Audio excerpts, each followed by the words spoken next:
బొప్పాయి పేరు వింటేనే కొంతమంది మొహం తిప్పేస్తారు. కానీ ఈ పండు తింటే బోలెడన్ని లాభాలున్నాయి. అవేంటో వింటే ఈ పండును తినకుండా అస్సలు ఉండలేం.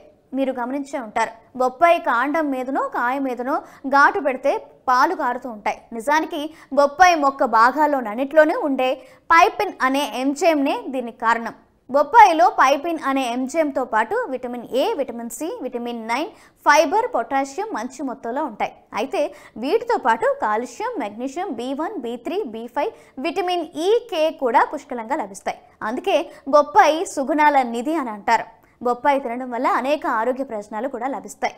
దీని వినియోగం కళ్ళకు ప్రయోజనకరంగా ఉంటుంది. జీవనక్రియ కూడా ప్రభావితం చేస్తుంది. బొప్పాయి తీసుకుంటే ఒత్తిడి తగ్గుతుంది. అందువల్ల తీవ్రమైన అనారోగ్య సమస్యల నుంచి రక్షించడంలో ఇది ప్రభావవంతంగా పనిచేస్తుంది. ముఖ్యంగా కొన్ని రకాల ఆరోగ్య సమస్యలు ఉన్నవారు బొప్పాయిని ఖచ్చితంగా తినాలంటున్నారు ఆరోగ్య నిపుణులు.